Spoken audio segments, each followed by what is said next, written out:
Good morning friends. Focus Max உங்களோட அன்போடு வரவேற்கிறது. இன்றைக்கி நம்ம எது பார்க்க போகிறோம் அப்படின்னா Tamil Nadu state board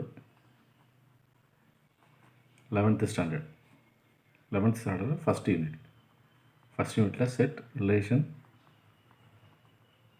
and function. இதில்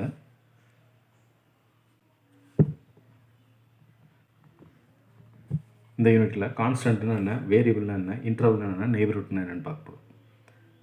ரைட்டுங்களா? கான்ஸ்டன்ட்னா என்ன அப்படின்னு பார்த்தீங்கன்னா,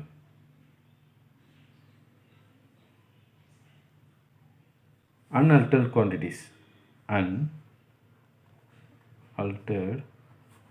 குவான்டிட்டிஸ் தான் கான்ஸ்டன்ட் சொல்கிறாங்க. அதாவது எந்த சேஞ்சஸும் இல்லாமல் இருக்கிற ஒரு ஃபிக்ஸட் வேல்யூ தான் வந்து கான்ஸ்டன்ட். மேத்தமெட்டிக்கல் ப்ராசஸில் வந்து அன்அல்டர்ட் குவான்டிட்டிஸ் தான் வந்து கான்ஸ்டன்ட் சொல்கிறாங்க. ரைட்டுங்களா? இந்த குவான்டிட்டி வந்து பார்த்திங்கன்னா சேஞ்சஸே ஆகாது. சேஞ்சஸ் ஆகாமல் ஃபிக்ஸடாக இருக்கும். தட் மீன்ஸ் ஃபிக்ஸட் வேல்யூஸ் இருக்கும். 1, 2, 100, 10, 20 எது வேணாலும் இருக்கலாம். 1/2, 1/4 இது மாதிரி எது வேணாலும் இருக்கலாம். பட் எனி சேஞ்சஸ் எது இருக்காது, ஃபிக்ஸட் வேல்யூவாக தான் இருக்கும். அது மாதிரி இருந்தால் அதை வந்து கான்ஸ்டன்ட் சொல்லுவாங்க. ரெண்டாவது வேரியபிள். வேரியபிள்னா என்னென்னா, குவான்டிட்டிஸ் வேரிஸ் தி குவான்டிட்டிஸ். அதாவது எந்த இது வந்து வேல்யூ வந்து வேரி ஆகிக்கிட்டே இருக்குமோ, அதாவது மாறுபாடு நடந்துக்கிட்டே இருக்குமோ, அதைத்தான் வந்து பார்த்திங்கன்னா வேரியபிள்ஸ் அப்படின்னு சொல்கிறாங்க. எக்ஸாம்பிள் எக்ஸு, ஒய் இந்த எடுத்துக்கிடுவாங்க.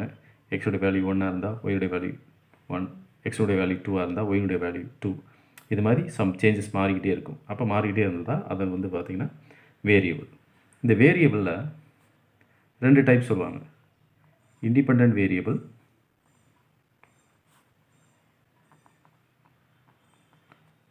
அடுத்து டிபெண்டன்ட் வேரியபிள். டிபெண்டன்ட் வேரியபிள்னு 2 டைப். இப்போ வேரியபிள் வந்து changing the quantities or changing the குவான்டிட்டிஸ்ன்னு சொல்லலாம். ரைட்டுங்களா? சேஞ்சிங் த குவான்டிட்டிஸ் அதில் 2 டைப். ஒன்று வந்து இண்டிபெண்டன்ட் வேரியபிள், ரெண்டாவது வந்து டிபெண்டன்ட் வேரியபிள். இந்த இண்டிபெண்டன்ட் வேரியபிள் என்னென்னா,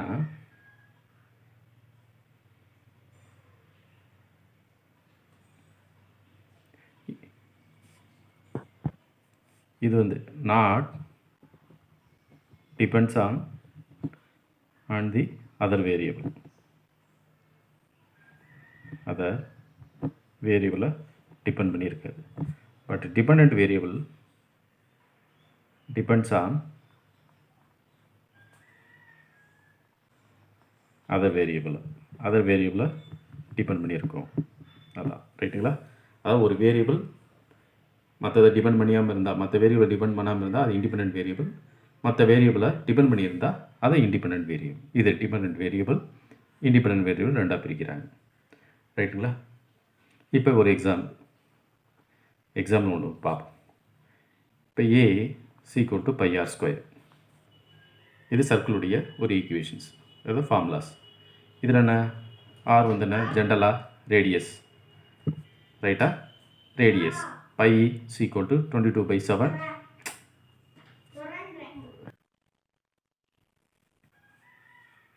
π = 22/7 or 3.17. That is a value. இப்போ இந்த ஈக்குவேஷன்ஸில், இந்த ஃபார்முலாவில் ஈக்குவேஷனை வச்சுக்கோங்க, இல்லை இதில் ஃபார்முலான்னு நம்மளுக்கு தெரியும். பை வந்து ஃபிக்ஸட் வேல்யூ. அப்போ பை வந்து ஒரு கான்ஸ்டன்ட். ஆர் வந்து பார்த்திங்கன்னா இண்டிபெண்டன்ட் வேரியபிள். ஆர் வந்து இண்டிபெண்டன்ட் வேரியபிள். ஏ வந்து டிபெண்டன்ட் வேரியபிள். பிகாஸ் ஆஃப், இப்போ ஃபார் எக்ஸாம்பிள் இஃப் ஆர்னுடைய வேல்யூ 1 இருந்தால் ஆட்டோமேட்டிக்கி ஏனுடைய வேல்யூ சேஞ்ச். அப்போ ஏனுடைய வேல்யூ ஒரு வேல்யூ இருக்கும், 1π இருக்கும். ஆர்னுடைய வேல்யூ 2 இருந்தால் 2π இருக்கும். ஆர்னுடைய வேல்யூ 3 இருந்தால் ஏனுடைய வேல்யூ 3π இருக்கும். அப்போ ஆர்னுடைய வேல்யூ மாற மாற ஏனுடைய வேல்யூ மாறிக்கிட்டே இருக்கும். ஆர் எப்படி வேணாலும் இருக்கலாம், பட் ஏனுடைய வேல்யூ டிபெண்ட்ஸ் ஆன் தி ஆர்னுடைய வேல்யூ. இப்போ புரிஞ்சா? அப்போ கான்ஸ்டன்ட்னா என்ன? Fixed value. இதில் வந்து கான்ஸ்டன்ட் வந்து பை 22/7 ஆர் 3.14. இது ஃபிக்ஸட் வேல்யூவாக வந்துகிட்டே இருக்கும். எங்கெங்கெல்லாம் இந்த ஃபார்முலாவை கரெக்டாக வந்து யூஸ் பண்ணுறோமோ அப்போ பையனுடைய வேல்யூ வந்து ஃபிக்ஸடாக இருக்கும். That means that is called the pi is the constant because of unaltered quantities or fixed வேல்யூவாக இருக்கனால. ஆருடைய வேல்யூ சேஞ்ச் ஆக ஆட்டோமேட்டிக்கலி ஏனுடைய வேல்யூ சேஞ்ச் ஆகிறதுனால A value depends on the ஆருடைய வேல்யூ டிபெண்ட் பண்ணி இருக்கும். அதே மாதிரி ஆர் வந்து ஏவை டிபெண்ட் பண்ணி இருக்காது. பிகாஸ் ஆஃப் ஆர் வந்து எது வேணாலும் இருக்கலாம். அப்போ இந்த எக்ஸாம்பிள் மூலம் என்ன தெரிஞ்சது? கான்ஸ்டன்ட்னா என்ன, வேரியபிள்னா என்ன, வேரியபிளில் இண்டிபெண்டன்ட் வேரியபிள் எப்படி இருக்கும், இண்டிபெண்டன்ட் வேரியபிள் எப்படி இருக்கும் அப்படின்னு பார்த்தோம். முன்னாடி வந்து ஒரு ஃபார்முலா வச்சு பார்த்தோம். இப்போ ஒரு example, X plus Y equal to 3 ஒரு ஈக்குவேஷன்ஸ், ரைட்டா? அப்போ இது என்னது? 3 இஸ் அ கான்ஸ்டன்ட் வேல்யூ, ஏன்னா ஃபிக்ஸட். இது வந்து பார்த்தீங்கன்னா இண்டிபெண்டன்ட் வேரியபிள், இதுவும் ஒரு இண்டிபெண்டன்ட் வேரியபிள். அப்போ ரெண்டு இண்டிபெண்டன்ட் வேரியபிள் எதை கொடுக்குது? ஒரு ஃபிக்ஸட் வேல்யூ 3 வந்து கொடுக்குது. அப்போ இது வந்து கான்ஸ்டன்ட், இது ஒரு இண்டிபெண்டன்ட் வேரியபிள், இதுவும் ஒரு இண்டிபெண்டன்ட் வேரியபிள், ரைட்டுங்களா? அப்போ ஈக்குவேஷன் ஃபார்மில் வரும்போது அப்போ இந்த இது மூலம் கான்ஸ்டன்ட்னா என்ன எப்படி இருக்கும், வேரியபிள்னா என்ன இருக்கும், வேரியபிள் இண்டிபெண்டன்ட் வேரியபிள் எப்படி இருக்கும், டிபெண்டன்ட் வேரியபிள் எப்படி இருக்குன்னு வந்து பார்த்தாச்சு எக்ஸாம்பிளுக்கு மூலம். இது மூலம் இந்த கான்செப்ட் வந்து உங்களுக்கு புரிஞ்சிருக்கும், ரைட்டுங்களா? தட் மீன்ஸ் கான்ஸ்டன்ட்னா என்ன, வேரியபிள்னா என்ன, இண்டிபெண்டன்ட் வேரியபிள்னா என்ன, டிபெண்டன்ட் வேரியபிள்னா என்னன்னு தெரிஞ்சிருக்கும். அடுத்து பார்த்தோம்னா இன்டர்வல் ஜென்ரலாக வந்து பார்த்தீங்கன்னா வச்சுங்க, ஒரு R, that means real number. இதை டெஃபினிஷன் என்ன சொல்கிறாங்க அப்படின்னா, a subset I of R is said to be இன்டர்வலாக இருந்தால் எப்படி இருக்குமா? I, that means I in a interval contain at least 2 element. இருக்கணும். அதை for example a, b belongs to interval na a less than c less than b, that means c belongs to I. என்ன சொல்கிறாங்க அப்படின்னா, ஒரு interval எப்படி இருக்குன்னா, ஒரு real நம்பராக இருந்துச்சுன்னா, ஒரு இன்டர்வல் ரியல் நம்பராக இருந்ததுன்னா அது மினிமம் 2 எலிமெண்ட் இருக்கணும். இதில் வந்து a, b belongs to intervalனா அது a less than c less than b, that means c belongs to I. இப்போ எக்ஸாம்பிள் மூலம் பார்த்தா தெரியும். எக்ஸாம்பிள், சப்போஸ் ஒரு இன்டர்வல் I எப்படி இருக்குது, 1,4. இது ஒரு இன்டர்வலை இப்படியும் போடலாம், ஒரு சைடு க்ளோஸ்டு ப்ராக்கெட், இல்லை 2 side closed bracket, 2 side open bracket, ஒரு சைடு க்ளோஸ்டு ப்ராக்கெட், ஒரு சைடு ஓப்பன் ப்ராக்கெட், அது மாதிரியும் வந்து போடலாம், ரைட்டுங்களா? அதை அப்புறம் நான் எக்ஸ்பிளைன் பண்ணுறேன். இப்போ suppose I is the interval 1,4, 2 element இருக்குது, ரைட்டுங்களா? தட் மீன்ஸ் ரியல் நம்பர் எப்படி இருக்குது, 4 நம்பர் இருக்குது. That means 1, 2, 3, 4. அப்போ இன்டர்வல் 1க்கும் 4க்கும் இடையில வந்து நடக்குது. அப்போ இது மாதிரி வந்து குறிக்கிறது தான் இன்டர்வல்னு சொல்கிறாங்க, ரைட்டுங்களா? தட் மீன்ஸ் இதில் வந்து என்னென்னா, இதை வந்து லோவர் லிமிட், இதை வந்து அப்பர் லிமிட்டாக சொல்லுவாங்க. தட் மீன்ஸ் இது வந்து மினிமம் வேல்யூ, அது வந்து மேக்ஸிமம் வேல்யூன்னு சொல்லுவாங்க. இதில் சி வந்து என்னென்னா, சி வந்து இன்டர்வல், அதாவது இன் பிட்வீன் த 2 நம்பர், அது ஏ அண்ட் பிக்கும் இடையில இருக்கிற சி, இது எப்படி இருக்குமா, ஏ விட அதிகமாக இருக்கும், பியை விட கம்மியாக இருக்கிறக்காண்டி ஒரு சிம்பிள் குவாலிட்டி கொடுத்துருக்காங்க, ரைட்டுங்களா? அப்போ இன்டர்வல் என்னென்னு புரிஞ்சா? இப்போ இந்த இதில் என்னென்னா, இது ரெண்டும் க்ளோஸ்டு ப்ராக்கெட்னா 1 and 4 வந்து included, that is a limit. Suppose open இன்டர்வலில் இதில் வந்து 1 and 4 வந்து நாட் இன்க்ளூடட், அது ஒன்று. சப்போஸ் இது மாதிரி இருக்குன்னா, இது 1, 2, 3, 4 அப்படின்னா 1 கிட்ட இருக்கும். இதை வந்து ஓப்பன் இன்டர்வல்னு சொல்லுவாங்க. 1,4. 1,4 வந்து இன்க்ளூடட்னா க்ளோஸ்டு ப்ராக்கெட் 1,4, ரைட்டுங்களா? அடுத்து என்னன்னா, 1 ஒரு சைடு க்ளோஸ்டு ஓப்பன் ப்ராக்கெட், மற்றொரு சைடு க்ளோஸ்டு ப்ராக்கெட்னா இது எப்படி ஒரு கிராஃபில் லைனில் வரைஞ்சோன்னா, இது 1, 2, 3, இது 4ன்னு வச்சுக்கோங்க. இதில் வந்து ஓப்பன் ப்ராக்கெட், அப்போ 1 வந்து இன்க்ளூட் இருக்காது, 1 விட கொஞ்சம் கம்மியாக. ஆனால் 4 வந்து இன்க்ளூடட் இப்படி இருக்கும். சப்போஸ் இது க்ளோஸ்ட் ப்ராக்கெட் 1, 4 இது ஓப்பன் ப்ராக்கெட் அப்படின்னா ஆட்டோமேட்டிக்காக ஒரு லைன் வரைகிறீங்க. 1, 2, 3 இது 4 அப்படின்னா 4 வராது. 4 சேர்க்காமல் மீதி இருக்கிற 1 நம்பரை சேர்ந்து இதுக்குள்ளே நடக்கிற இன்டர்வலை தான் சொல்லுவாங்க. ரைட்டுங்களா? அப்போ இந்த கான்செப்டில் என்ன பார்த்தோம்னா இன்டர்வல்னால் என்ன, நம்முடைய பேசிக் கான்செப்ட் என்று அதுக்கு ஒரு 4 வகையான இன்டர்வலை வந்து பார்த்தோம் எக்ஸ்ப்ளனேஷன். அடுத்து என்னென்னா இன்டர்வலில் finite interval, infinite interval.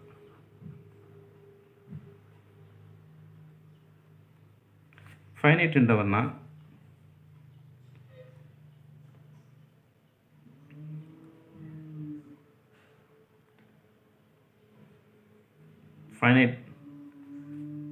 Finite number இருக்கும். தட் மீன்ஸ் அது கவுண்டபிள் நம்பருக்குள்ளே இருக்கும். இதில் வந்து இன்ஃபைனைட் நம்பர் இருக்கும், அதாவது கவுண்ட் பண்ண முடியாத நம்பர் இருக்கும்.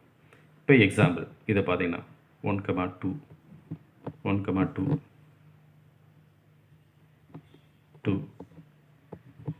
2 அது இதுக்குள்ளே இருக்க நம்பர் ஒன்றுக்கும், சப்போஸ் 1,2னோட 3 வச்சுக்கோங்க. அப்போ தான் ஈஸியாக உங்களுக்கு வந்து புரியும். இப்போ 1,3 அப்படின்னா 1, 2, 3 இதுக்குள்ளே இருக்கிற நம்பர் மட்டும் கவுண்ட் பண்ண முடியும் ஃபைனைட் இன்டர்வலில். பட் இன்ஃபைனைட் இன்டர்வலில் கவுண்ட் பண்ண முடியாது. இப்போ எக்ஸாம்பிள் இதில் வந்து பார்த்தீங்கன்னு வச்சுக்கோங்க, -∞, ∞ கவுண்ட் பண்ண முடியாது. ∞, அடுத்து -∞,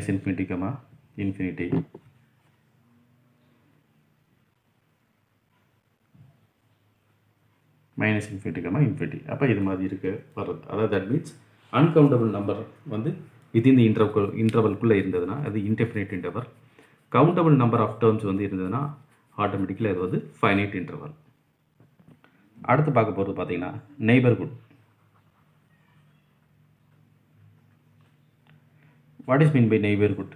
தட் மீன்ஸ் என்ன அப்படின்னா, அதாவது வெரி நியர் நம்பர், அதாவது ரொம்ப பக்கத்தில் இருக்க நம்பர். அதை வந்து ஜென்ரலாக என்ன சொல்லுவாங்க அப்படின்னா எப்சிலாங் அப்படின்னாங்க. இது எப்சிலாங் வந்து சில நேரத்தில் பாசிட்டிவாகவும் இருக்கலாம், இதில் நெகட்டிவாக இருக்கும். That means positive epsilon or negative epsilon அப்படின்னு சொல்லுவாங்க. That means very small quantity, very small quantity அப்படின்னு சொல்கிறது. Very very small quantity. For example என்ன எடுக்கிறீங்க, ஏன்ற ஒரு பாயிண்ட் எடுக்கிறீங்க. அப்போ இதுக்கு பக்கத்தில் இருக்குது அப்படின்னா a + எக்ஸலாங், இது பாசிட்டிவ் குவான்டிட்டி. இல்லது a - எப்சிலாங், அதாவது ஏன்ற நம்பர்கிட்ட ரொம்ப பக்கத்தில் இருக்க ஒரு ஸ்மால் குவான்டிட்டியை சேர்த்து சொல்கிறது தான் நெய்பர்ஹுட். அதாவது ஏக்கு பக்கத்தில் இருக்க நெய்பர்ஹுட் a + எக்ஸலாங் இல்லது a - எப்சிலாங் வந்து சொல்லுவாங்க. ஜென்ரலாக சம்மில் மேத்தமெட்டிக்கல் ப்ராசஸில் பூராமே பார்த்தீங்கன்னா பாசிட்டிவ் குவான்டிட்டியை வச்சு தான் அவங்க வந்து சொல்லுவாங்க. நெகட்டிவ் குவான்டிட்டி மேக்ஸிமம் வந்து எடுத்துக்கிற மாட்டாங்க. அதாவது இந்த ஸ்கூல் ஸ்டடீஸில் இருக்கணும். ஹையர் கிளாஸஸில் போகும்போது பார்த்தீங்கன்னா பாசிட்டிவ் அண்டு நெகட்டிவ் எப்சிலாங் எடுத்துக்கிடுவாங்க. ரைட்டுங்களா? அப்போ இதில் வந்து நீங்கள் positive very very small quantity, அதாவது ஒரு ஃபிக்ஸட் நம்பர் இருக்குது, அந்த ஃபிக்ஸட் நம்பர் பக்கத்தில் வெரி ஸ்மால் குவான்டிட்டியை வந்து சேர்ந்து பக்கத்தில் இருக்கிறது தான் வந்து நெய்பர்ஹுட் பாயிண்ட் அப்படின்னு சொல்லுவாங்க. ரைட்டுங்களா? அடுத்து என்ன பார்க்க போகிறோன்னா ரிலேஷன்னா என்ன அப்படின்னா, ஜென்ரலாக நம்மளுக்கு என்ன தெரியுது, connect one person to another person. That means for example இப்போ அப்பாவுக்கும் அம்மாவுக்கும் ஹஸ்பண்ட் அண்ட் ஒய்ஃப் ரிலேஷன்ஸ், சிஸ்டருக்கும் அவங்களுடைய பிரதருக்கும், சிஸ்டர் பிரதர் ஒரு 2 பையனுக்கும் ஒரு பொண்ணுக்கும் ஒரு பையனுக்கும் ஒரு இருக்கிற ரிலேஷன்ஸ். அப்போ ரிலேஷன் நீ உங்களுக்குள்ள ஒரு ரிலேஷன், அங்கிளுக்கும் உங்களுக்கு ஒரு ரிலேஷன். அப்போ இது மாதிரி இருக்குது. அது மாதிரி இருக்கிறத ஒரு ரிலேஷன் நம்ம வந்து ஜென்ரலாக வந்து நம்ம சொசைட்டியில் தெரியும். பட் மேத்தமெட்டிக்கல் ப்ராசஸில் ரிலேஷன்னா என்ன, எப்படி இருக்குது அப்படின்னு பார்த்தீங்கன்னு வச்சுக்கோங்க. இதில் ஜென்ரலாக ஒரு 2 செட்டு, அதாவது கனெக்ட் மேத்தமெட்டிக்கல் ப்ராசஸில் எப்படி மாற்றிக்கலாம் அப்படின்னா connect one set to another set குறிக்கிறது தான் வந்து ரிலேஷன். இப்போ சப்போஸ் எக்ஸாம்பிள், இப்போ ஏன்ற செட்டுக்குள்ள 1, 2, 3 இருக்குது. அடுத்து பீன்ற செட்டுக்குள்ள A, B, சின்னு இருக்குது. இதுக்கு ரெண்டுக்கு என்ன, இப்போ ஏன்ற செட்டுக்குள்ள இருக்க ஒன்று ரிலேஷன் வந்து ஏ, ஏன்ற செட்டுக்குள்ள 2ன்ற எலிமெண்ட்டுக்கு ரிலேஷன் பி, ஏன்ற செட்டுக்குள்ள 3 இருக்கிற எலிமெண்ட்டுக்கு ரிலேஷன் சி. அப்போ 2 செட்டு இருக்குது. அந்த 2 செட்டுக்குள்ளே நடக்கிற எலிமெண்ட்டுக்கும் ஒவ்வொரு எலிமெண்ட்டுக்கும் ஒவ்வொரு ரிலேஷன் பற்றி கொடுக்குறது தான், பற்றி சொல்கிறது தான் வந்து ரிலேஷன். ரைட்டுங்களா? இப்போ ரிலேஷன் எப்படி இருக்குது? 1, ஏ, அதுக்கடுத்து 2, பி, 3, சி. தட் மீன்ஸ் 1க்கு ஏக்கு ஒரு ரிலேஷன் இருக்குது, 2க்கும் பிக்கு ஒரு ரிலேஷன் இருக்குது, 3க்கும் சிக்கும் ஒரு ரிலேஷன் இருக்குது. அந்த இதை வந்து சொல்கிறது தான், ஒரு ஆர்டர் ஆஃப் பேரை வந்து சொல்கிறது தான் ரிலேஷன்ஸ். ரைட்டுங்களா? இதை தான் என்ன டெஃபினிஷன்ஸ் என்ன சொல்லியிருப்பாங்கன்னா, ஏ அண்ட் பி ஒரு non empty set. Non empty செட்னா என்ன? ஏதோ சம் எலிமெண்ட் வந்து இருக்குது, அது relation, A relation. That means relation வந்து ஆர் சொல்கிறாங்க. ஆர் ஏ டு பி ஆக இருந்தால் அது எப்படி இருக்குன்னா, a subset of the Cartesian product. நான் ஏற்கனவே போன வீடியோவில் பார்த்துருப்பீங்க. Cartesian product A cross B, that means A cross B, இதை வந்து பார்த்துருப்பீங்க. தட் மீன்ஸ் இதை எப்படி போடுவோம்? A comma B belongs to A cross B. ஏன்ற ஃபஸ்ட்டில் இருக்க எலிமெண்ட் ஏன்ற செட்டுக்குள்ளேயும் பின்ற செட்டுக்குள்ள பின்ற element. That means A belongs to A and B belongs to பின்னு பார்த்துருப்போம். இது இந்த மாதிரி ஃபங்க்ஷனை தான் வந்து பார்த்திங்கன்னா அவங்க வந்து ரிலேஷனை சொல்கிறாங்க. இது பிக்சரைஸ் ஃபார்மில் போடும்போது உங்களுக்கு வந்து ஈஸியாக வந்து புரிஞ்சிருக்கும். அப்போ ரிலேஷனாக என்னது? Connect one set to another set. That means ஏன்ற செட்டு அண்ட் பின்ற செட்டு. ஏன்ற செட்டுக்கு இருக்க எலிமெண்ட்டு எந்த ஒரு ரிலேஷன் மூலம் பின்ற செட்டு கூட லிங்க் ஆகுது. அந்த லிங்க்கான ப்ராசஸ் தான் வந்து பார்த்திங்கன்னா ரிலேஷன்ஸ் சொல்கிறாங்க. அடுத்து என்னென்னா டொமைன். டொமைன்ற வார்த்தை யூஸ் பண்ணியிருக்கிறத பார்த்துருப்பீங்க.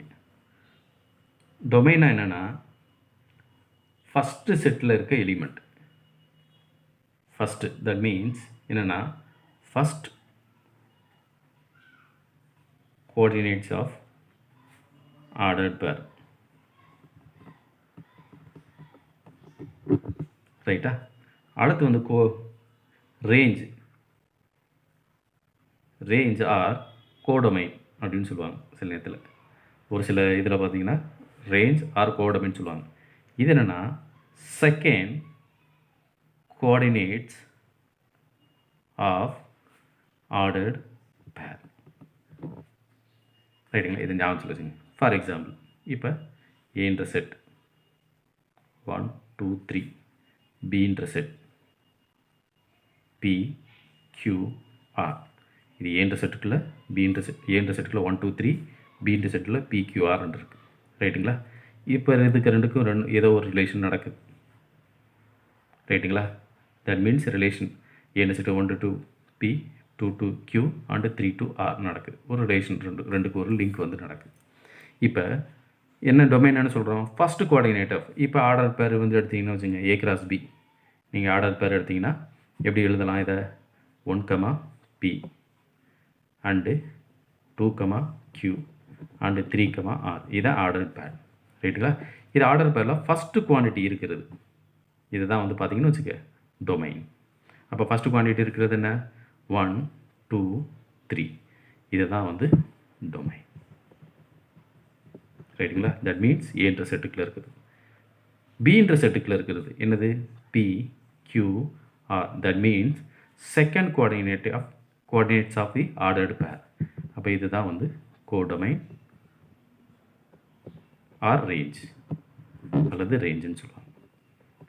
அப்போ இந்த கான்செப்ட் என்ன தெரிஞ்சது? டொமைனா என்ன, ரேஞ்ச் ஆர் கோடொமைனா என்னென்னு தெரிஞ்சது. அப்போ ஒரு ரிலேஷன் இருந்தால் அதில் டொமைனும் இருக்கும், கோடொமைனும் இருக்கும், அல்லது ரேஞ்சு வந்து இருக்கும்.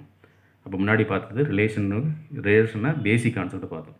ரெண்டு செட்டுக்குள்ளே இருக்க ஒரு லிங்க் இருக்கிறத தான் வந்து ரிலேஷன் பார்த்தோம். அடுத்து என்ன பார்க்குறோன்னா டொமைனா என்ன, கோடொமைனா என்ன, ரேஞ்சுனா என்ன. டொமைனா first coordinate of order pair, codomain or range அப்படின்னா எதுனா செகண்ட் கோஆர்டினேட் ஆஃப் ஆர்டர் பேர். புரிஞ்சுங்களா? அப்போ சம்மில் கேட்கும்போது நீங்கள் ஈஸியாக வந்து டொமைனா என்ன, ரேஞ்சுனா என்ன, இல்லை கோடொமைனா என்னன்னு கேட்டாங்கன்னா ஆட்டோமேட்டிக்கலி எதுன்னு வந்து ஆட்டோமேட்டிக் தெரிஞ்சுக்கணும். இதை கிராஃபிக்கல் ரெப்ரசன்டேஷனில் பார்க்கும்போது கிராஃபிக்கல் மெத்தடில் போன செட்டை வந்து நீங்கள் பார்க்கும்போது ஃபார் எக்ஸாம்பிள் இது எக்ஸ்ன்ற இது ஒய் தட் மீன்ஸ் இது ஏன்ற செட் இது பின்ற செட்டில் வச்சுக்கோங்க. இதை 1 2 3 இது வந்து பி கியூ ஆர். அப்போ இது வந்து என்னது டொமைன், இது வந்து என்னது ரேஞ்ச் ஆர் கோடொமைன். புரிஞ்சுக்கலாம் கிராஃப் வடிவில் போடும்போது.